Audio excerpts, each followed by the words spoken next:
Hey, what's up everybody? Welcome back to another video. My name is Matt with RAR TCG. So glad you guys tuned in. Today we're going to be talking all about not overextending in your business. Whether you're selling, bulk Pokemon cards, if you're looking at getting into different TCGs like Magic the Gathering, Pokemon, etc., or if you're running a rip and ship or anything in between. This is for you. I really want to take a good, hard look at our businesses and what it means to not overextend. Now, as I said, my name is Matt, and I would really appreciate it if you guys would hit that like button and consider subscribing.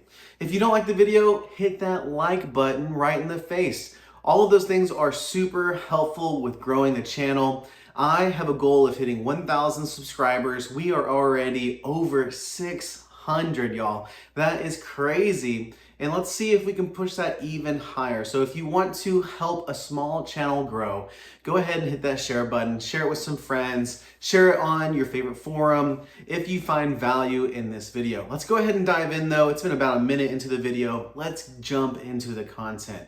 So what do I mean by not overextending? Well, this is gonna apply to multiple different, avenues and sectors of your business. But the first and foremost thing I want to talk about is that it's okay to grow at your own pace. It's really easy on social media, YouTube, and all these other platforms to start comparing yourself and your business to the people and stories around you. This is super easy, but remember, comparison is the thief of joy, right? We've all heard that before, and if you haven't, you just heard it now. It's not my saying. It's like a really popular one. Comparison can really trip us up because we can see someone, on social media that looks like they blew up overnight. And that can make us feel discouraged. That can make us feel like, why is that not happening to me? It may even push us to maybe step out of even running a business in the first place because where we're at isn't even close to where this other person's at. But the truth is that, life isn't fair. No one ever has the same starting point as one another. These are really hard lessons to learn in life. And yes, in a perfect world, everything would be fair. Everyone would start at the same place. But that is not the case. There's something that I like to say and think about in life. It's that you should use your unfair advantage. Everyone has an unfair advantage. Again, this is not for me. This is from different books and podcasts and things I've read. But every single one of us, based off of how we grew up, the experiences that we've had so far in life, whether that's, being very blessed with a lot of revenue because of a job that we have, whatever, or if that's the knowledge and experience that we learned along the way. Maybe we don't have a lot of capital, but we have a lot of experience in managing, teams, maybe in managing relationships, being able to connect with people. Maybe you worked in customer service. All of those different things are unfair advantages that you can leverage to help your business grow and be successful. I mentioned customer service, and so that could give you a leg up when buying, collections, buying cards, making connections. In your customer service, when someone has a concern, you can navigate that a lot easier than someone that hasn't had those experiences. But on the flip side, maybe you've worked in a warehouse, managing hundreds of thousands of units of inventory, and you have a specific leverage that you can use to leverage your unfair advantage to where your inventory system for your TCG business is going to blow everyone away. You're going to be more effective, more efficient. You're going to sell through more cards. You're going to understand exactly what you need to do in that way for your business. I just want to say that, having an unfair advantage does not make it good or bad. I think all of us, in one way or another, have an unfair advantage. As I said, we may look at certain social media accounts and stuff that look like they're absolutely killing it, and maybe their unfair advantage was just having a large amount of seed capital to put into their business. Maybe it's someone that had maybe it's someone that worked for years, decades to save up enough money to open a brick and mortar, and you see all the product they have, you see what they're doing in their brick and mortar, but you don't truly know the story behind the story that you're watching. There's always a story behind the story. I hope that makes sense. Anyways, leverage your unfair advantage. And when it comes to not overextending yourself in your business, number one, you leverage the advantage that you have. But number two, you are okay with growing at your own pace. Everyone's pace is different. And there's like certain limitations that all of us have. That's time. That, literally time is one of the biggest limitations that any and all of us face. Number two is resources, your capital. How much cash do you have on hand? Where are you going to deploy that cash? Are you going to buy collections, sealed product? Are you going to look for different venues and avenues to sell that, maybe at live trade nights and card shows? Or maybe you're going to start a rip and ship. You're going to, start a whatnot. All of those things are decisions you have to make. And all of those things present their own limitations. So be okay growing with where you're at. Comparison's the thief of joy, and leverage your unfair advantage. There's a lot there, right? I hope that made sense. Sound off in the comments if it didn't. The other side of this that I want to talk about when it comes to not overextending yourself is two other things, and then we're going to wrap up the video. The second thing I want to talk about is don't overextend yourself when it comes to selling multiple different TCGs at first. Now, if you are jumping into the TCG world, you want to start your own business and all you know is One Piece, start with One Piece. You already have such an, again, unfair advantage. You already have an advantage because you know the game. You know what cards sell. Maybe you know how to source those competitive cards better than me. All of those things are amazing, and you should leverage that to help kickstart momentum for your business. Or on the flip side, maybe all you know is Pokemon. Start with what you know, and then as your business grows, naturally expand into other avenues, other SKUs, other ways of, growing revenue. That's exactly what I did, and I'm really happy so far with it. Now, obviously, as you grow and extend yourself, there are other kind of challenges that present themselves. So let me give you a quick rundown of how I started my business. I started my business with a very small amount of money, less than $1,000, but probably more than 500. So I got to buy like a printer, for a label printer. I got to buy my initial cards. I'm getting ahead of myself, but I started by selling Pokemon bulk cards, right? So I went out and bought my first lot, which was the one I always talk about, which is I bought 15,000 cards for $80. That's a lot of times how I start my short videos because it's catchy. I've kind of made it flow and I've got this whole thing going on with it. Since that time, I've bought a lot of other bulk collections. I've bought over 100,000 Pokemon cards, but 15,000 cards for $80 sounds really nice on a short video. So I started with bulk. I really took the time to learn that market, to really fine tune my margins, look for ways to save money with my shipping supplies, to really maximize the amount of profit I was making as I was selling bulk. Now I've expanded my business from there. I found a really great connection, or actually several connections with suppliers in Japan. So what I did is I created my own website. Obviously, if you are in the Pokemon world, you've probably heard of PokeNE with his credibility checks, sitting on a throne of God knows what. You guys have probably seen those videos lately of his. I like PokeNE, okay? I think that he can come off kind of brash or harsh, but I think at the end of the day, he's just trying to share his truth and his experience.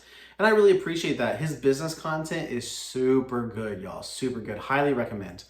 So, PokeNE released videos about how there was still opportunity to sell Japanese sealed Pokemon. And in a time when I jumped in right around Surging Sparks, perfect time to start a business, right? And maybe it was because of the higher demand. So, I don't want to complain. I've definitely been able to sell and take advantage and benefit from the market that we're in. It has been crazy though to find outlets and avenues for product. I just think that each type of market, whether it's a bull market or a bear market, they all present their own opportunities and challenges. So I expanded, I created my own website. I started, getting shipments in from Japan. And from there, I started to sell a couple boxes on my website.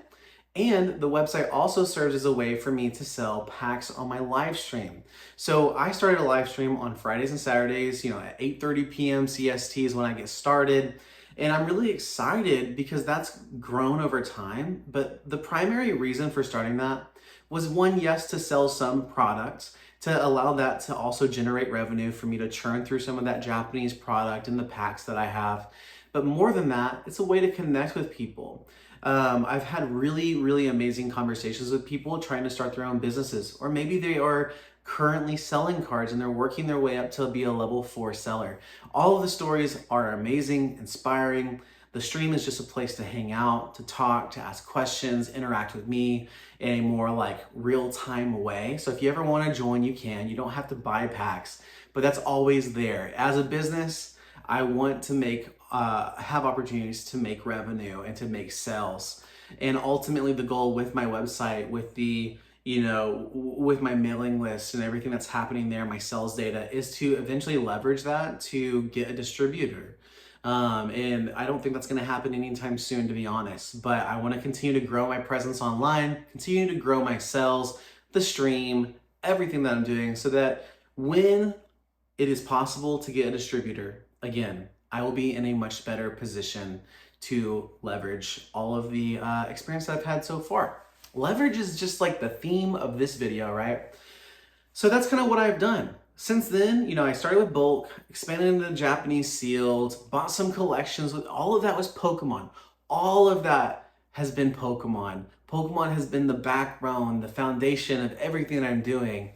And then as I got more familiar and confident and just confident with that side of the business, I then started looking to Magic. I follow people that Kitchen TCG on YouTube, Rudy from Alpha Investments, several other people that cover Magic the Gathering. I've always been interested in the game. I've always dabbled a little bit with playing, love the art, love the cards. And so I decided to expand in that way. And so I've started to buy, whether it's commander decks, play boxes, whatever. I've started to mass open Magic the Gathering and turn and make a profit that way as well. Anyways, so I just want to give you an example to not overextend yourself. Focus on what you know. Focus on your foundation first. Build something that works. Build processes and systems and strategies around what you know before diving into the unknown. So maybe what you know is just buying and selling graded Pokemon cards. To be honest, I know nothing about grading. I've never graded a card in my life. And so that's not an area that I want to dive into. In fact, as you can see, I expanded it into multiple other areas I felt more confident in before I'm ever touching graded cards. I do have a graded card from a recent trade night that I bought, which is pretty cool. But honestly, grow with what you know. Wow, that's really good. Grow with what you know. And then from there, start to learn and know other things so you can continue to grow. So that's number 2, okay? With not overextend yourself. And this last point, I think, is going to be pretty quick, but it's also extremely important, y'all, is do not overextend yourself by leveraging yourself financially. A lot of people, when they dive in or they see what's happening in Pokemon, they may think to themselves, man, if I just, get a little leverage. And by leverage, I mean debt. Maybe if I open a credit card and I'm able to secure X, Y, and Z product, or find a restock at Target and I buy everything up, and then I sell that and I'm making profit, able to pay off the credit card and just keep that kind of whole rhythm, routine going with borrowed money. I think this is extremely dangerous. I think that obviously wise business people use debt, leverage it for their benefit. But if you're betting everything, the whole house, the whole shebang on a credit or leverage play, I would just say be very, very cautious. For me personally, I do not have a business credit card or anything like that. I'm not ready to make that decision because I don't know. I'm not very familiar with credit, to be honest. I've always tried to pay off my debts, try to live as debt-free as possible. And so that's a world that I don't know. It's a world that I want to learn about so that I can leverage and see the benefits that other people see as well. But I wanted to mention that specifically to not overextend yourself by having too much leverage and to putting too much of your business on credit, because there will be a time that those quick, easy plays you're doing are not so easy anymore, and you don't want to put yourself in a very bad bind financially. Anyways, thank y'all so much for watching. If this was helpful, let me know down in the comments. I love the comments, y'all. If you have feedback for the video, let me know. I got so much great feedback for my last video, which is the top 3 bolt cards. Duly noted, when I'm talking about specific cards and things like that, I will add some light editing, photos, references of what I'm talking about. But for the most part, with these kind of talking videos, they're not going to be edited. Okay, I don't have time for that. But for those more specific market-based videos where I'm talking about specific products or cards, I promise moving forward, I will throw at least a little screenshot up so that you know what I'm talking about and referencing. Don't forget to like and subscribe. We are growing, y'all. Much love to everyone watching the video that made it to the end, and peace.